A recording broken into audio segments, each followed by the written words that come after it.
welcome to you, the jury. Criminal cases are decided on the verdict of a jury of our peers. Can you turn down the gain on this a little bit? Thank you. There are no people who peer better than this audience. You are the jury for this trial. It is a heavy responsibility. You, the jury, will have to weigh the evidence and testimony at this trial and render a verdict when it's concluded. Do not take this responsibility lightly, for upon your verdict, the fate of planets turn.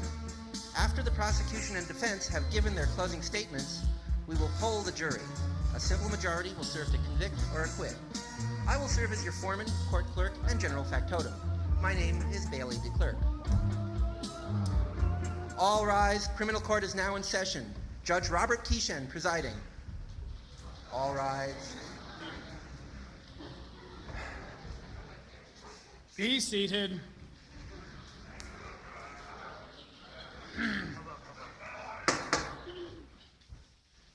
The gravity of the situation forces me to speed up the trial and to take some perhaps extrajudicial shortcuts. However, I understand that this is an unusual trial and the need for haste outweighs the need for formality. Journalists will remain outside the courtroom, closed circuit and delayed radio broadcasts only. Mr. DeClerc, if you'll read the charges, please. Mr. Socrates Q. Beers did arrange for the death of 19,347 men, women, and children, representing the entire human race outside of the Earth-Moon system. Therefore, in this proceeding of the Federation versus Beers, the prosecution wishes to enter the charge of third-degree conspiracy to manslaughter. If convicted, the sentence sought for the guilty party is death. Third-degree conspiracy to manslaughter, death penalty. I think the prosecution had better explain itself, and it had better be good. Let us proceed with the opening statements. The court recognizes the prosecution. Don't I know you from somewhere? Thank you, Your Honor, but keep that quiet. Your Honor, esteemed colleagues, members of the jury. The case we are about to present to you is a chilling tale of dread and doom. A tale of nearly 20,000 lives hanging in the balance. They are doomed, soon to be expired, going to meet their maker. These are a soon-to-be-late people. Not yet stiff, they will, in the near future, be bereft of... Ms. Prosecutor, get on with it. Tell me how one man, through third-degree conspiracy to manslaughter, is supposed to do that. I was getting to that, Your Honor. Don't be so pushy. Because this one man, this lone black sheep of humanity, chooses not to believe in the faster-than-light space drive.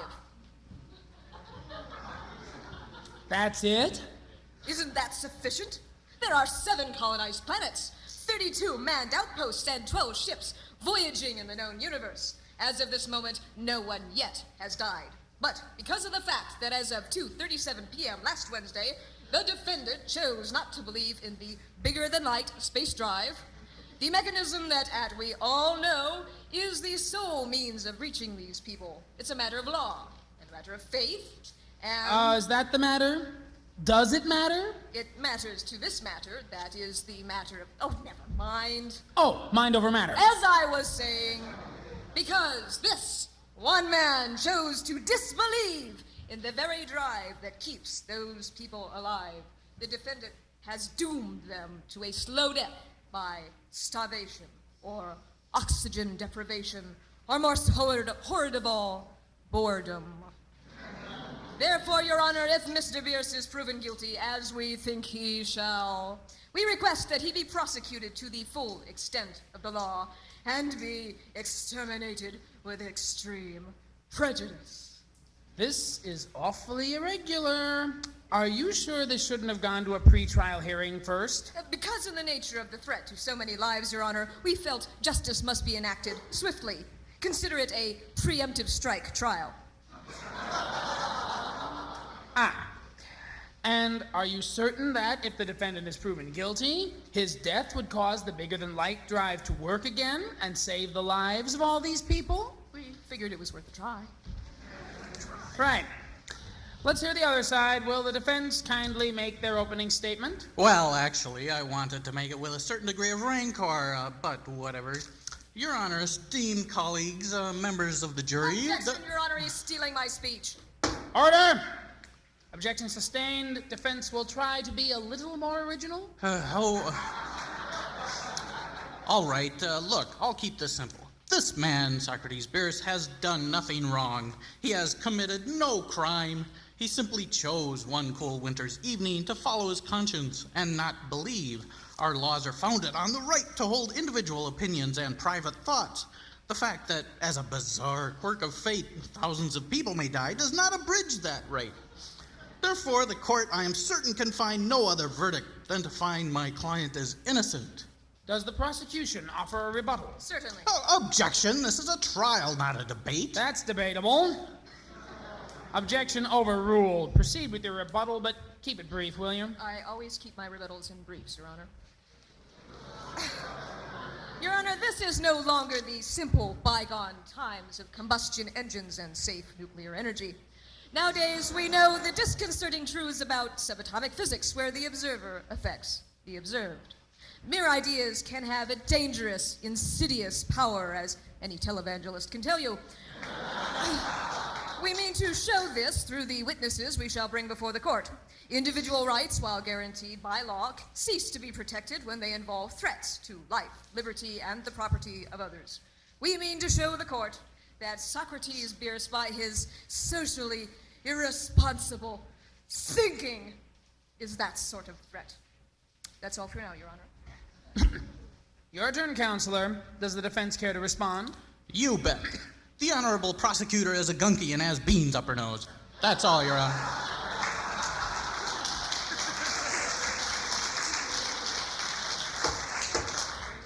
Okay. But before we get to any witnesses, I want to hear from the defendant. Mr. Bierce, would you like to say a few words? Absolutely. So, what exactly did you do? Research. Research. On the BLT drive? The BTL drive, Your Honor. Bigger than light. It was touted as a way to travel faster than the speed of light. Based on the pot of gold drive developed at the end of Jason Rainbow's career, no one really knows how it works. A raging argument exists between the few people who even claim to understand it. I was looking for a subject for my doctorate in theoretical pataphysics and went over all the math. I conclude that the theory is seriously flawed. It cannot possibly work. But it does work. Did work, Your Honor. People are on other planets. How do you explain that? I'm a theoretical scientist. I set up the experiments. I don't interpret the results. What about the subspace radio? That still works. Did you look at that theory? Certainly. Tachyons. It'll work. Trust me. Oh! And how do we know the exact time? Right after he finished his calculations, And check them over. he ordered a pizza delivered. Oat bran, tofu, and Canadian bacon, medium, hand-tossed. And they noted the time. As did I. 2:37 p.m. Did they deliver within 30 minutes? No.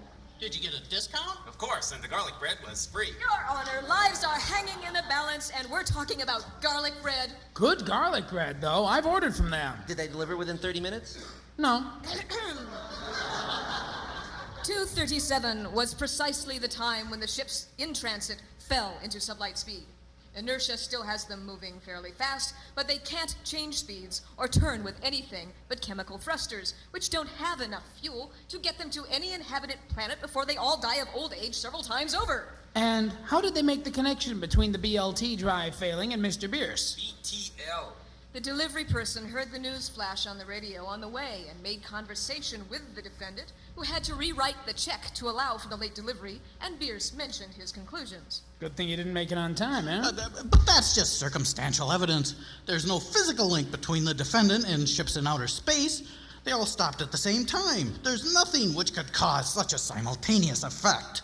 That I'm not sure about. The Tang-Svar memory theory. Yes. Your Honor, at this time, the prosecution would like to call an expert in the field.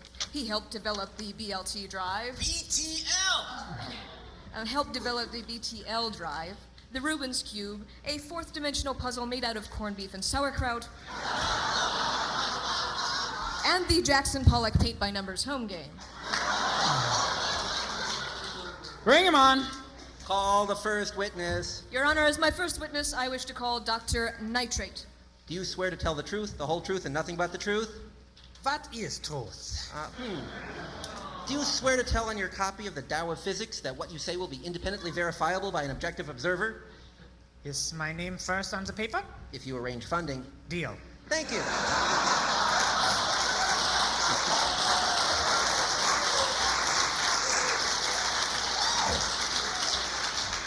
Please state your name and occupation. I am Dr. Emil Nitrate of the Rainbow Labs Division of Pinero Research. I'm a physics researcher in independent disbelief suspension. Thank you, Dr. Nitrate. Now, will you please explain to the court how the BTL drive works?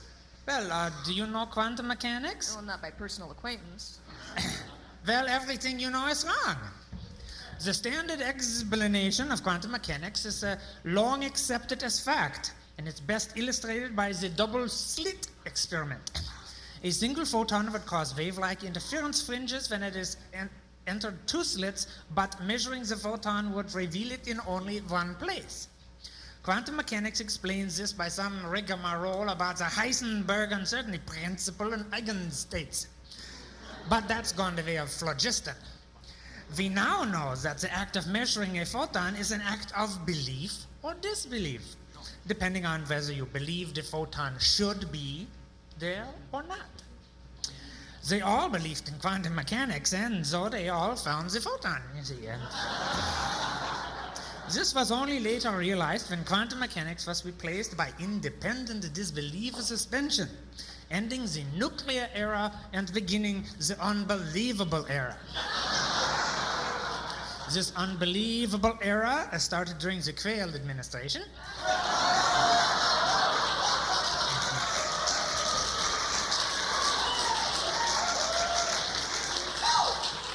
Cold fusion, once only possible in Utah, began spreading.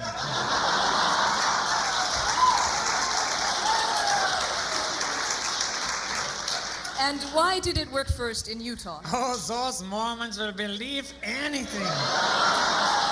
God bless them. Hans und Fleischmann even built a fusion-powered airplane. They couldn't get it off the ground at Fermi, but they were doing barrel rolls over Salt Lake City. Unfortunately, they crashed while flying over Missouri.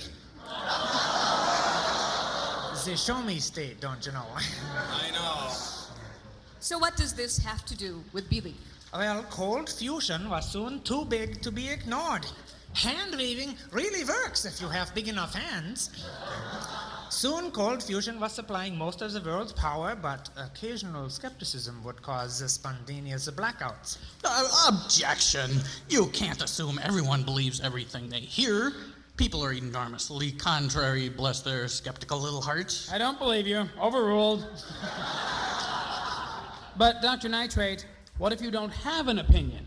Well, if people don't understand something, they can't disbelieve it. We see experts all the time on the news and accept what they have to say on faith alone. People were taught to accept the existence of cold fusion and other developments like the infield fly rule, and voodoo economics, and faster than light travel. Governments surreptitiously stopped lying to their citizens, afraid that exposure would make their population too cynical to use these new inventions. Even advertisers couldn't exaggerate their products too much, or they would simply stop working. So that would explain advanced concepts like the limited delivery area. Indeed. A mind is like a pair of shoes. It only functions when tightly laced. And that's why the BLT drive fails if someone doesn't believe in it? And why everyone gets the initials wrong, too. It's much easier to remember BLTs and BTL. This is known as the hindsight uncertainty principle. I, along with Drs. Distance and Long, developed the long-distance nitrate law, which states that experiments work better after 5 p.m. weekdays on all-day Saturday.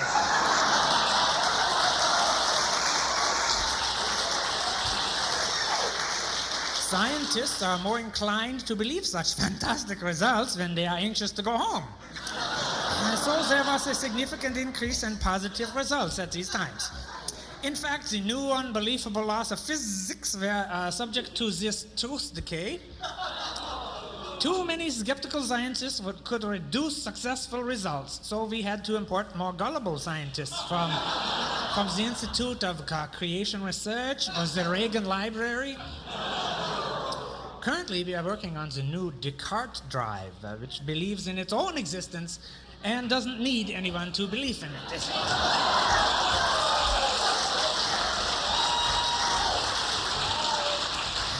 However, it won't start until it has proven that God exists, and since most of our engineers are atheists, well... Objection! Are you sure you're a physicist? Look, if you don't believe I'm a physicist, I'll just go away. No, don't get offended. Oh, no, I mean literally. I'm so closely affiliated with independent disbelief suspension that I'm in danger of spontaneous disassociation. I find that rather hard to believe. Call the first witness. Your Honor, for my first witness, I would like to call Dr. Distance. What? Do you swear to tell the truth, the whole truth, and nothing but the truth? Truth? Sure, why not? Thank you. State your name and occupation. I'm Dr. Euclid Ian Distance of Rainbow Labs. I work in independent disbelief suspension. Dr. Distance, could you explain to the court how the bigger-than-light drive works? Yes, I could. Would you please do so? Now, in front of all these people? Yes. Okay, but I might change my mind later. You see, it's very complicated and no one really understands the theory well. Lazarus and I worked out the long-distance law, which shows how the mental state of the experimenter affects the results of the experiment. It's a consequence of hindsight uncertainty. In layman's term, the theory is that if you believe it, it works. If you don't, it doesn't. Ipso facto QE2, as Jason would say. Objection! This is all hearsay. It's just a theory. Mr. Distance, can we hear what you have to say? Here? Oh, here now? Well, it's true that the uncertainty principle applies to itself. The opposite of a great truth is another great truth plus sales tax. The long-distance law can be modified by switching belief carriers. Researchers at the MCI Institute... So mere belief doesn't always affect an experiment. Your Honor, I beg the court's indulgence. We have a demonstration planned. This court isn't qualified to grant indulgences, but I will deny the objection if you can be more entertaining. Thank you, Dr. Distance. Can you demonstrate the long-distance law now? Yes, I can. Dr. Distance, will you please do so? Oh, demonstrate. Certainly. The telepaphone can demonstrate this effect. Here, I'll call the defendant on this football. Hello, Mr. Bierce. Hoy. Did you get anything? I went out for track. It doesn't work when I try to call him since he doesn't believe it will. Objection! Many people who go out for track also go out for football. I didn't. The witness does not know the state of the defendant's mind. Sustained. The jury will disregard the last joke. In that case, no more questions, Your Honor. Call the next witness. Your Honor, as my first witness, I call... Objection! You've used that joke already. Sustained. Will the defense please try to show a little originality? All right. As my next witness, I call Dr. Priori. Do you swear to tell the truth, the whole truth, and nothing but the truth? Absolutely. I did before, didn't I? State your name and occupation. Same as the one I always had. And that is? Dr. Alberta Priori of the Geophysical Institute of Solid Facts. Are you a Priori? No, the Priori. Well, now, Dr. Priori, what is your expert opinion of the theory of independent disbelief suspension? I don't think there's anything to it, really. I mean, the whole theory is absurd. Things don't stop existing when you don't believe in them. Now, I can't see my house right now, but it continues to exist whether I believe in it or not. Dr. Priori, your house is on fire. Darling, we're in court. Order! Order. Your Honor, this is most irregular. Well, we'll have to carry on as best we can. Any more expert witnesses? No, Your Honor. Very well. Let's move on. At this time, Your Honor, I would like to enter into the record some of the effects of Mr. Bierce's beliefs. To please the court, I should like to present a deposition sent by Subspace Radio from the Nestorian colony of Missed the Exit on Ultima Centauri 4. I object. Declare, can we do this? Oh, yes, sir. I have the holographic transmissions all set up. It'll be like they're really here. Good. The objection is overruled. If the defendant is charged with conspiracy to murder, I think it's proper to hear from the murder victims. Thank you. Roll the tape deposition. Testing. Testing. Is this on? Oh, thanks. This is Zeal for Life Smith of Miss the Exit sending a special deposition to the trial of Socrates Bierce, who will be the death of us all. We're pretty far away, so I hope this is coming through all right. In fact, we here like to say that Miss the Exit is as far as you can get from Earth without starting to curve back to where you started. Well, we just wanted you to know just what we've been going through since the drive broke down. We here in Miss the Exit are the largest manufacturers in the universe of bacon cream pies. It's a tradition stretching back to before our founding, and we're all mighty proud to say it. Miss the Exit, with its natural lard pits and subterranean pork veins, has been the perfect setting for our industry. Trouble is, all our other sustenance is imported from other planets. The lard pits and pork veins ruin the land for wheat or grass or garlic. We only make bacon cream pies. Without the trade brought by the bigger-than-light drive, all we have to eat are bacon cream pies. I can't begin to tell you how sick of bacon cream pies our population has become. And without garlic, who knows when the lard pits and pork veins will run dry. And there will be no solstice gifts for the children, and no hydroponic flowers, and no income from selling our bacon cream pies, which means we'll all go bankrupt. And worst of all, we don't get cable. And as for that fellow there who doesn't believe in the drive, I hope you just hang him, that's all. Thank you. End of transmission. That was deeply moving. I advise the jury to consider these consequences well as the trial proceeds. And I ask the court send out for a bacon cream pie. I'm feeling a mite peckish. Sorry, Your Honor. We're out, and we won't get more until the drive is working. What? Your Honor, after that succinct and, may I say, heart-rending deposition... Not to mention stomach churning? Objection. On what grounds? I forget. Never mind. After that heart-rending deposition, we have a live transmission from the SS Ray Bolger, stranded over 20 parsecs from the nearest inhabited planet, the colony Gosh, It's Big. It's all hooked up. All right, go ahead. Hello, SOS, Mayday. This is the Star Cruiser Ray Bolger calling. We are stranded God knows where. Our drive quit while we were in hyperspace. We're somewhere in a nebula. We can't see where we are. The computers weren't designed for this. Our emergency generators are good for another 5 hours or so. But our life support systems begin to fail. We can't get the drive started. We have no idea what caused it to malfunction. Help us or we will die. Your Honor and people of the jury, I believe that statement needs no further elaboration. Because of this one man's pernicious thoughts, within hours the crew and passengers of all the lost ships will begin to perish. And it's the fault of the defendant. We demand justice. May I cross-examine?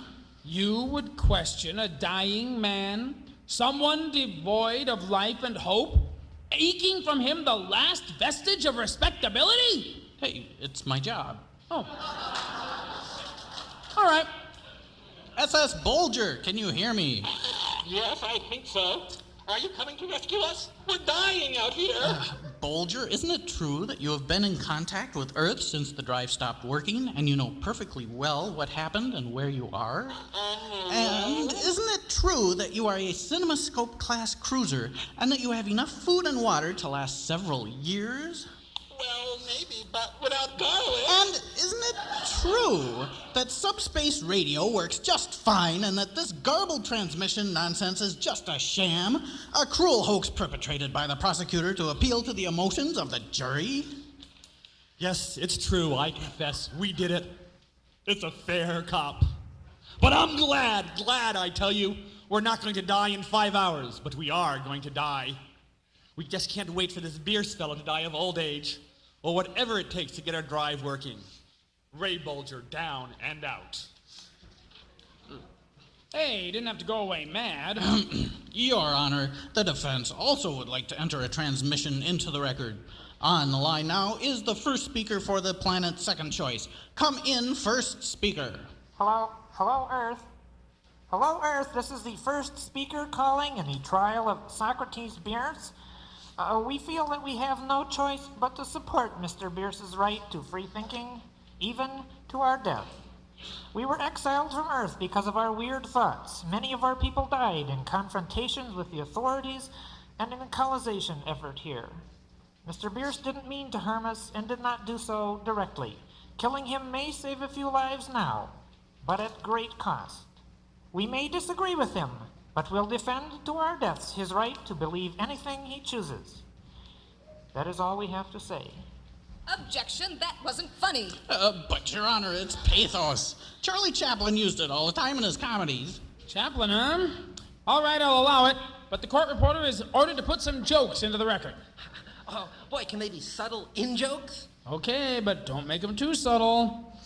Say, weren't you a defendant in my courtroom a few years ago? Something about reverse cloning, wasn't it? I was never convicted on that. I remember now. My cousin was 3 of your victims. D. Clark, get me his rap sheet. I'm going to retry him right now. But, Your Honor, that would be putting him in double jeopardy. Then I'll damn well put him in double jeopardy.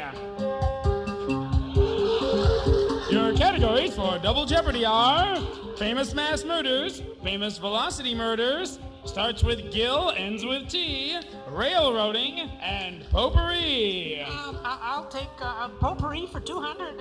The answer is Shockwave. What's going on here? Correct.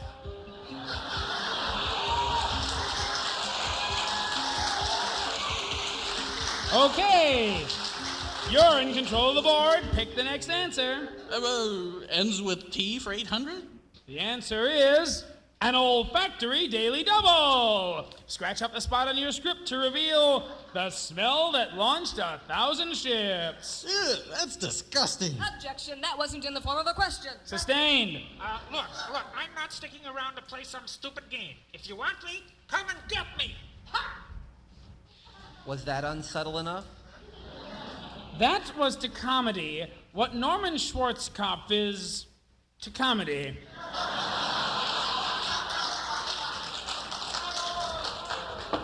Let's get on with it. Your Honor, my last deposition is an unusual one. In order to show the effects of Mr. Bierce's crime, we will hear from one of the victims themselves. Victims? What victims? No one has died. Yet, but they will. I have engaged the services of Vince Washburn, New Age detective, to help me with this witness. Do you swear to tell the truth, the whole grain truth, and no additives, so help you Wyndham Hill? My self-esteem is good. Thanks for sharing. Harriet, what about you? I am just an earthly vessel for those without a voice in the present, a channeler of lost spirits. I do not talk. I only serve as a conduit from the power station of the great unknown to the electrical outlet of the here and now. Plug me in. I can speak no lie. Close enough. What's going on? Your Honor, Dr. Harriet Garfield Grand is the foremost channeler of our generation. She is going to channel a spirit of someone who will live in the future. And what does that have to do with this case? That future spirit has a past life which is currently living on the planet just slightly ahead of its time, Tokyo. We can't talk to that person now, of course, because she's still alive. However, she will die. And one of her future incarnations is a psychic and will remember her past lives.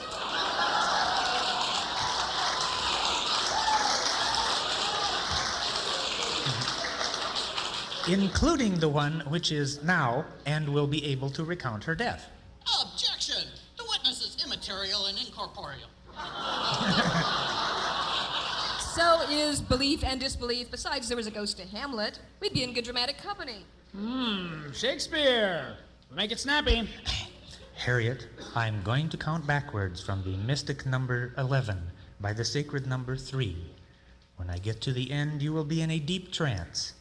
11, 8, 5, 2, -1. Please go into a trance now. Now, you are not Harriet Garfield Grand. You are someone else. Someone we need to talk to about a very important subject. Yes, I am. I am not. My body is a vessel. I am. Who has wakened my slumber? Who speaks to me?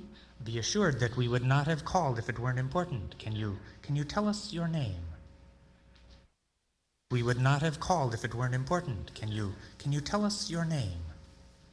I can see that you need me. I am Oliver Wendell Holmes. This trial is a mockery of justice. You, judge, should be disbarred. Mr. Washburn, could you tune in a more relevant witness? Jurisprudence demands a greater degree of form and legal 11, doctrine 8, 5, than 2, is being purveyed -1. here. You are not Harriet Garfield Grand. You are someone else, someone from the future, someone I've already given you a retainer to contact. Yes, I am, and I am not. My body is a channel into the future. I am.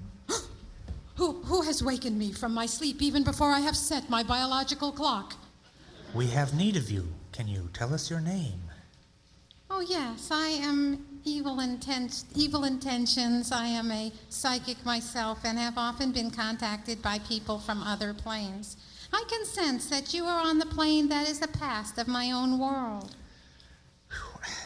Evelyn, we need you for your special abilities. You are not the only body your spirit has been. You are aware of your past lives. Yes, I have many lives.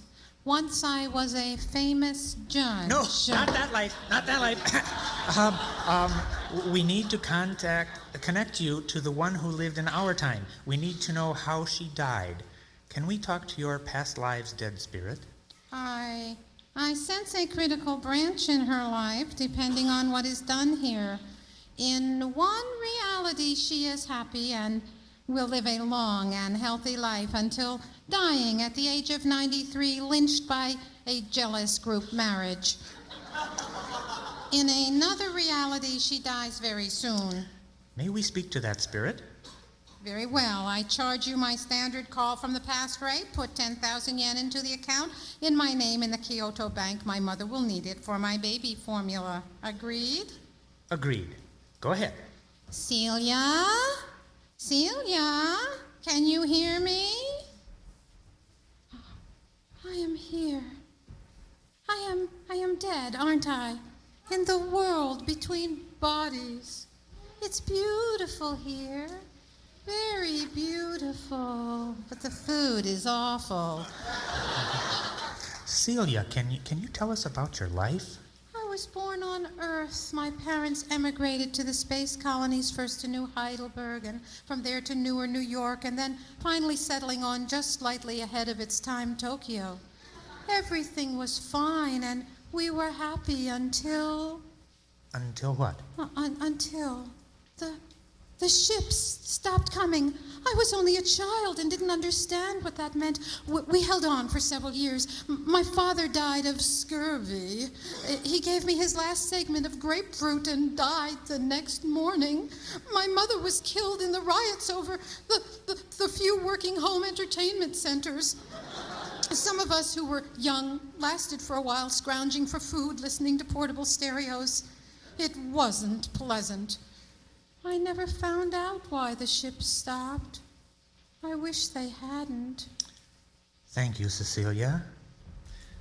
Thank you, Evelyn. The check's in the time stream.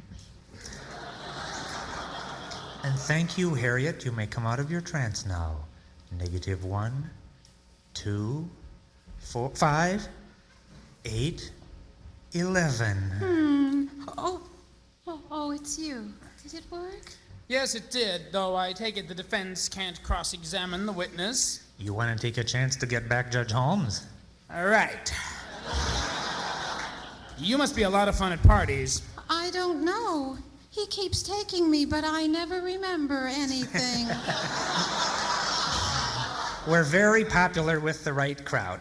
And we have an engagement now, so nice doing business with you. Moving right along, I think it's the defense's turn. As my next witness, I wish to call to the stand the last known living practicing hillbilly, Mr. Caleb Plunkett. Do you, so help you, solemnly swear that the truth you are about to tell is the true truth, the whole true truth as best as you are able to express it, and with as little non-truth as is inhumanly possible at this time? Shoot, I ain't never told a lie in my life. What? Never? No, never. You mean never? Well, hardly ever. But not now. Heck no. I'll be good. Good. Be seated. Then it's true that you're the last authentic hillbilly? Well, sir, see, like, over the years, folks has diluted and mingled their natural ways with those of your basic city slicker, the result being that I alone am left to carry forth the code of the hills. Fact, there's just prophecy that the earth shall not pass away as long as there's one hillbilly left upon it. That's very interesting, Mr. Plunkett, but I have a very important question to ask. Caleb, do you believe that it's possible to travel faster than light? I heard them tall tales, but heck no. What do you think I am, some kind of a gullible doodle bugger? I don't no more believe this here bigger than light drive than why I can believe Mr. that, Plunkett, have you ever believed in a bigger than light drive? Well, like I done told you, Your Highness, I ain't never reckoned this faster than light stuff wasn't nothing other than a bushel basket full of grade A malarkey. There you have it, members of the jury. Mr. Bierce's beliefs could not possibly be solely responsible for the current crisis, since this poor benighted soul has never believed that the bigger-than-light drive could possibly work. No, friend, some other factor must be responsible. In fact, if you don't mind, I feel somewhat compelled to sing all you nice folks a little song my dear departed grandpappy. I really don't think that'll be necessary. There, I don't think this would be much of a problem. Oh,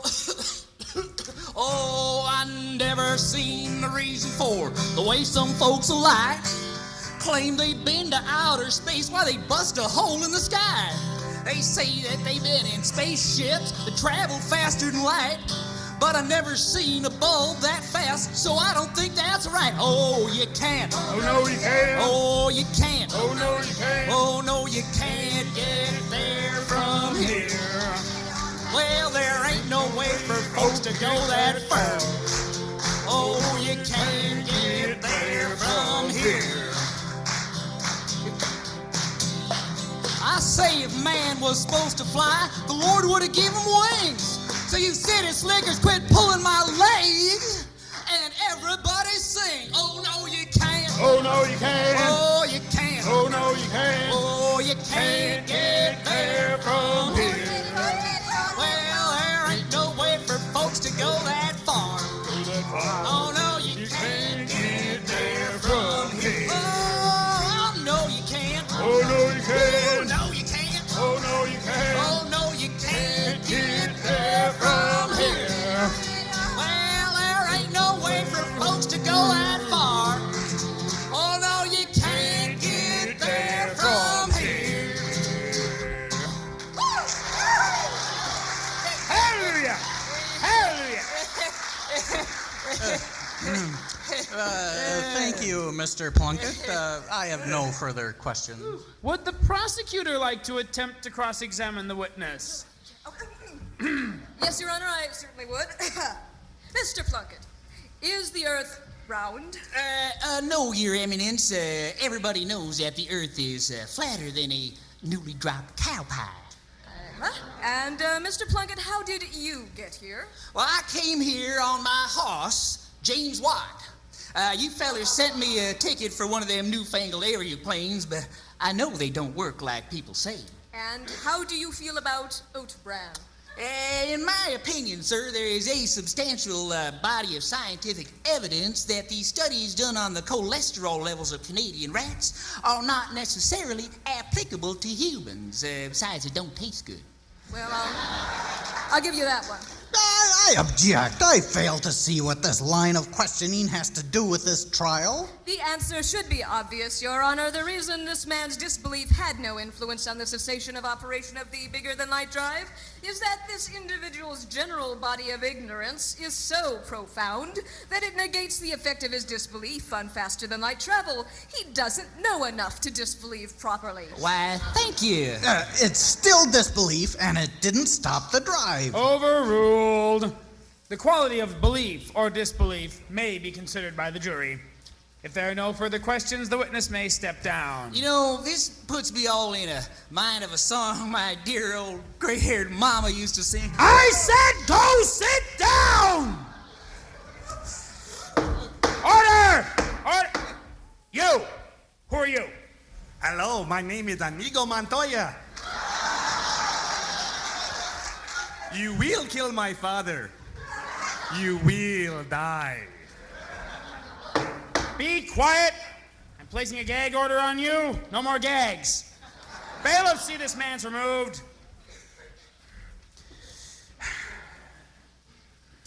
Your Honor, there has just been received a motion to suspend this trial on the grounds of national insecurity from... From the Executive Committee of the United Snakes Emergency Military Elite, known as Excuse Me. I just came from the Research Unit for Secret Experimentation, known as RUSE, and it's vital that one Mr. Socrates R. Bierce be turned over to us at once. Well, it's a bit unusual to have a witness who is neither a defense witness nor a prosecution witness. What the heck? The clerk, swear him in. Do you solemnly swear to tell the truth, the whole truth, and nothing but the truth, so help you God? I'm from the government. I'm here to help.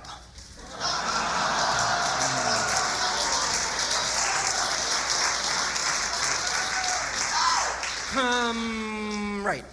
Please state your name and occupation. I'm Brigadier General M. Nance Gray, and I protect our nation from itself and anyone else who is our enemy. I see.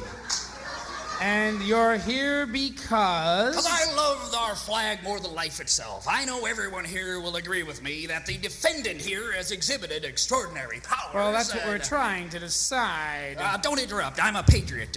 She exhibited extraordinary powers, and and we propose to harness his belief structure to learn to focus his ability to be able to disable the enemy's bigger-than-light drive at our command.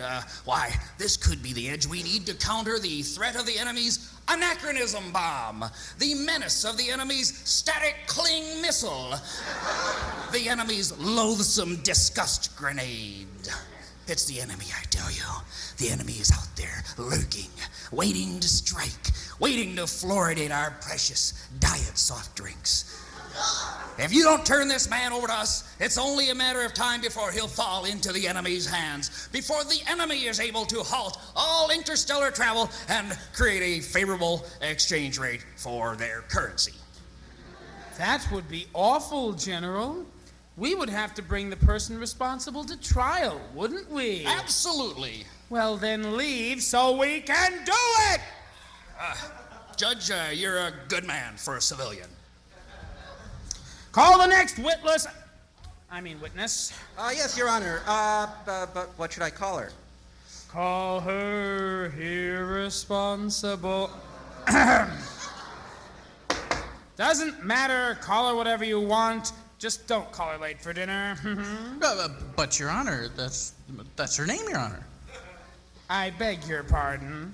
It's your job to give pardons, Your Honor, but my next witness is named Dr. Janus Late for Dinner. Of the Miss the Exit Late for Dinners. I see. Will Dr. Janus Late for Dinner please take the stand? I'm already here. I may be late for dinner, but I'm punctual for everything else. Here's a witness who is a two-sided coin.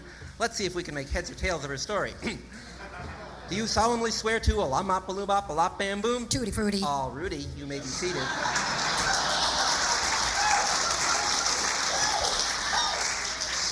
Dr. Late for Dinner, Can you tell the court the circumstances in which you first came to know the defendant? Certainly. He was in my 8th grade course on advanced mathematical philosophy at Oliver North Junior High. I see. And can you describe for the court what sort of student he was? Oh, easily. He was the most unimpressive student I have ever had. Unimpressive? Yes. How he ended up in advanced pataphysics, I'll never know. Why, I remember... What's going on here? It's a flashback, Your Honor. A flashback, I object. Will the defense counsel and prosecuting attorney approach the bench? All right. What's this about a flashback? It goes to state of mind.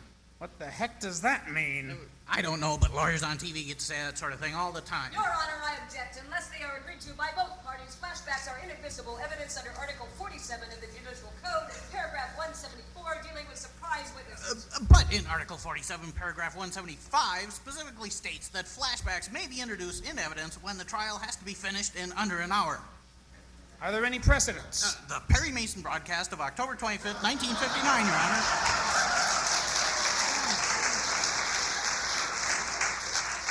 Part of it was preempted by a ball game, and they had to finish quickly. We only have a few more witnesses to go. As the next witness says, it's just a philosophy. Okay. Objection overruled. But what's that foreshadowing, counselor? Continue the flashback.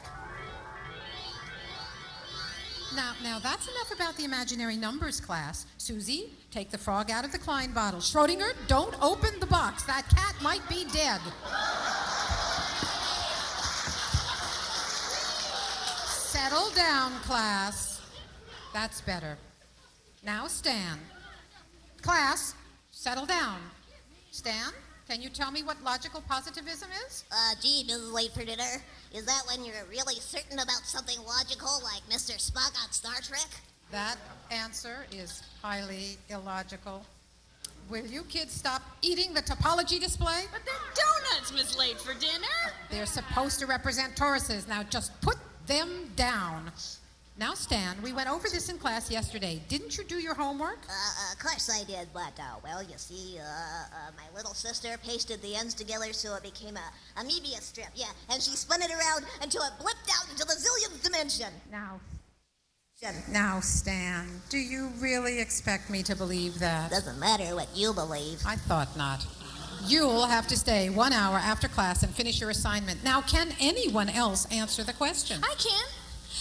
Logical positivism is a philosophy asserting the primacy of observation is assessing the truth of statements of fact and holding that metaphysical and subjective arguments not based on observable data are meaningless. But that's awful. That means we could never believe anything. It's like putting Santa Claus in a test tube. It's no like... need for histrionics, Stan. It's just a philosophy. Well, I want to declare myself a conscientious objector to logical positivism. Why? Because then I don't have to do the homework. So it would seem from that flashback, Dr. Late for Dinner, that as a child, the defendant was in favor of belief systems not based on observed fact. Sir, I think the defendant was in favor of doing as little work as possible to get through school. If he had had any original thoughts in his head, he didn't share them. The defendant was a lazy, dull, unimaginative... Thank you, Dr. Late for Dinner. That's all the questions I have. Does the prosecution wish to cross-examine the witness? Indeed, Your Honor, I do. Then, by the power vested in me by the Interstellar Judiciary Committee, I now pronounce you... Well, play judge and newlywed later. Dr. Late for Dinner, this 8th grade class was not the last time you encountered the defendant, was it? Could you tell us the circumstances of the next time you saw him? Why, certainly. It was while I was going for my doctorate at Unforgettable University in Truth or Consequences, New Mexico.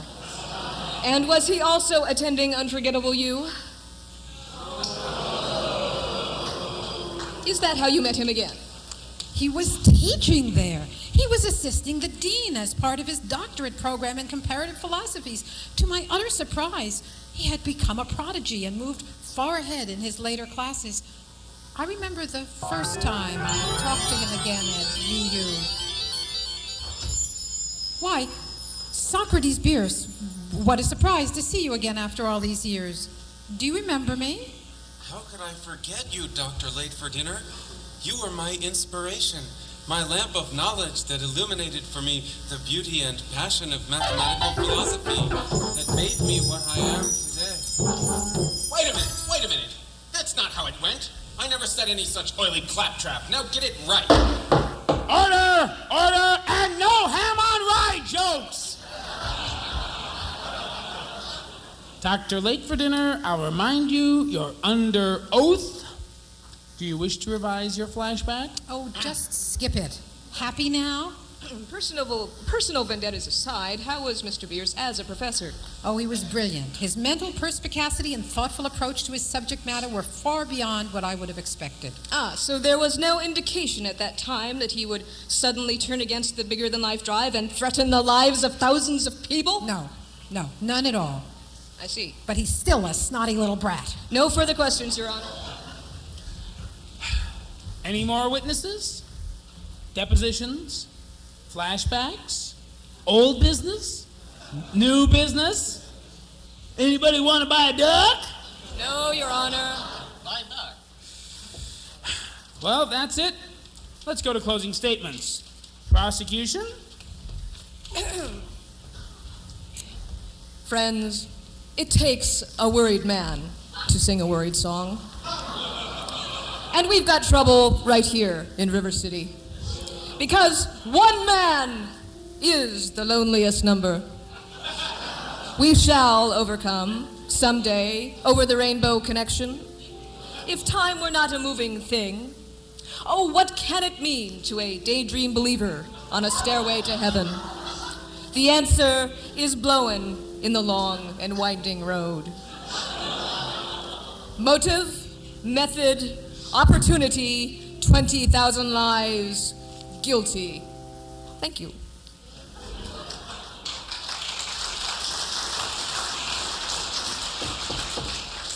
Defense? When in the course of human events, it is nobler in the mind to suffer the slings and arrows of outrageous fortune. We, the people, in order to establish justice and provide for the common defense, must do a far, far better thing than we have ever done before. To kill a mockingbird, cry the beloved country. But I have a dream. Give me liberty and we will put a man on the moon by the end of the decade. Circumstantial evidence, reasonable doubt, freedom of thought, not guilty. Thank you.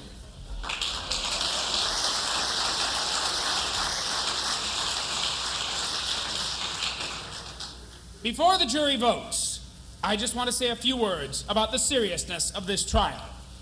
This trial has been conducted with levity, but please remember what the case is about.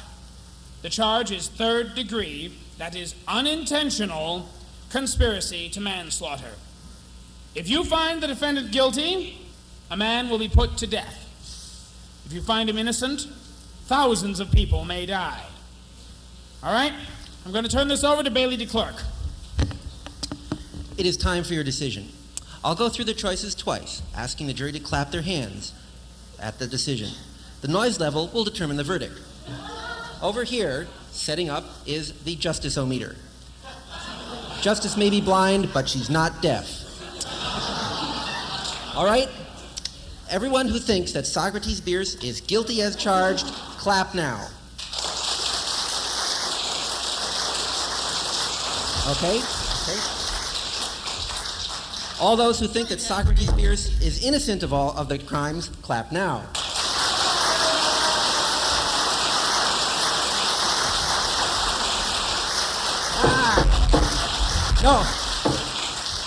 No jury tampering. No jury tampering. That seemed pretty clear. Let's go through it one more time because this is pretty serious, okay? There has been tampering. That's yes. right. There has been jury tampering. Okay? One more time. All those who think that Socrates Bierce is guilty, clap now.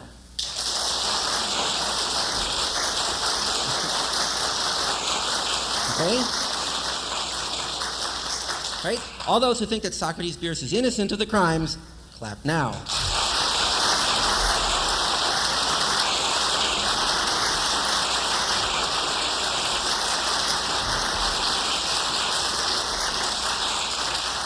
I think they pegged the meter, Bailey. The jury has rendered its verdict. Innocent of all charges. I don't believe it. The jury has rendered its verdict. Guilty as charged. I was just kidding.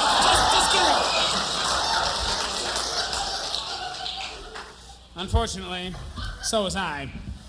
Mr. Bierce, you're free to go.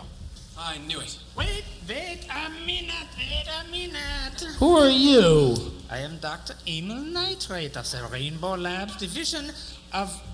Never mind. I remember you. I thought you might. You see, I have just invented a new faster-than-light engine. The Deus Ex Machina drive. It works on disbelief. Only Mr. Bierce can pilot the ship. You can rescue anyone in imminent danger, make the occasional supply run, and name your own prize. I'll be rich. And a hero. You'll have saved the lives of all those people. Your big problem now is deciding who's going to play you in the movie. And I'll be rich. Who needs physics? You will have to remember enough to train other pilots. What, create my own competitors? Ha! I'm rich, wealthy, rolling in it. Won't Mom be proud? At this time, I'd like to conclude by thanking the jury. Thank you, the jury. Writing for You, the Jury, was by David E. Rome, Brian Wesley, Cara Dalkey, Brian Anderson, and Jerry Stearns. Acting was provided by John Singer.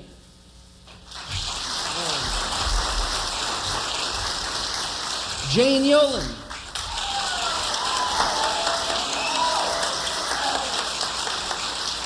Ed Eastman.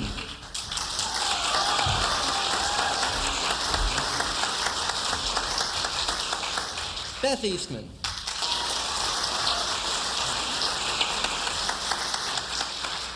Jerry Stearns.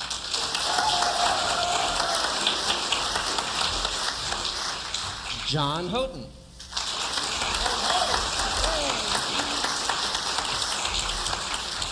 Brian Anderson.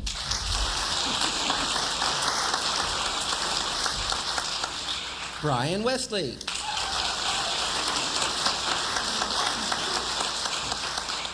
And David E. Rome.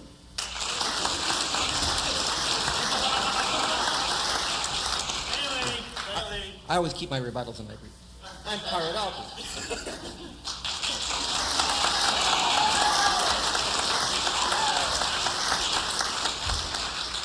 Music by Brian Anderson. Produced by Jerry Stearns. Special thanks to KFAI Minneapolis, St. Paul. The jury's obligation has been discharged. This case is closed. All rise for the standing ovation.